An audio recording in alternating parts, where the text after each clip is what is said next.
Hi, so this video is going to be for DJJ Plumbing, and he had an old toilet,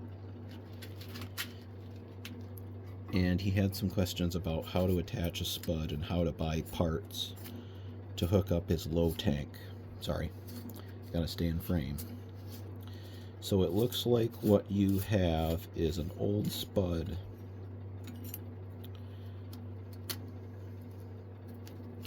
just without the rubber. You can buy these new rubbers and put it back in your old spud. That's an option. You could also buy a brand new closet spud. They're not that expensive. You can buy them online. Once in a while, you might even find one at a hardware store. I think for the toilet that you have, you need what's called a 2-inch by 2-inch closet spud. There's different sizes.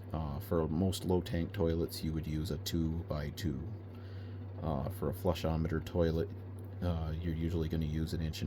But anyway, so either get a new rubber or buy a new closet spud. Now when you put these in the toilet, yours seems to go in okay. Sometimes these are not perfectly round. Sometimes you have to turn it and find the spot where it will go in. I've even had to file around here to get them go in, but either way, you loosen it up. You put it in so that the rubber seats on the porcelain, and then you're going to need some kind of a wrench. Now this is kind of a fancy, what they call a spud wrench. You can get cheapo spud wrenches that'll work.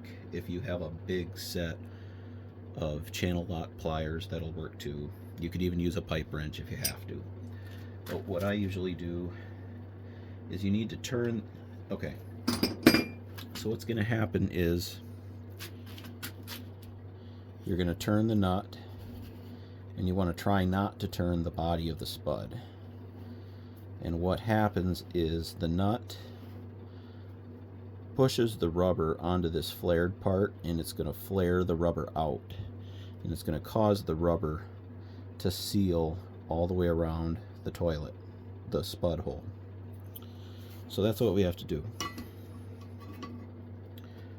Push it until the rubber seats around, and then I usually just hold my hand over the body of the spud while I tighten the nut. And it can be a little bit of a pain, but it's usually not bad. And you don't want these too tight. If you have any doubt, you can always go a little looser and tighten it up later if it leaks. But that's how you put in the spud. Now for the flush pipe, this is just an old flush elbow that's going to go in there. You have what's called a slip ring. So you have a compression nut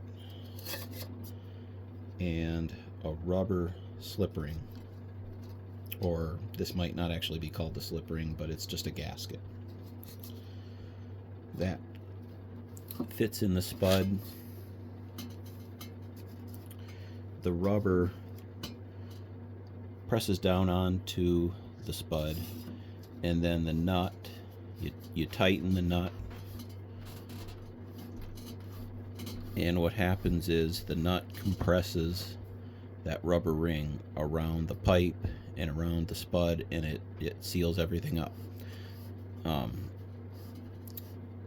This is the same part.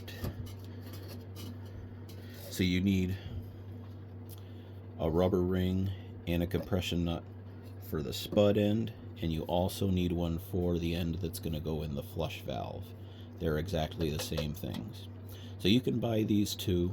They're not that expensive. I know of a place in particular. Once you know what you're looking for, you might be able to find them on eBay, but I know of a place, I'll try and provide some links where you can buy these. The 2-inch size of these is harder to find.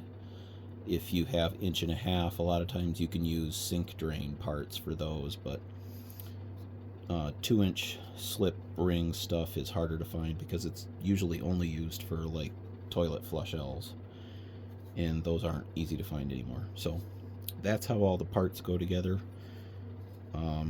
Check the comments or the description in this video, and I will try and provide some links for these spud and compression parts.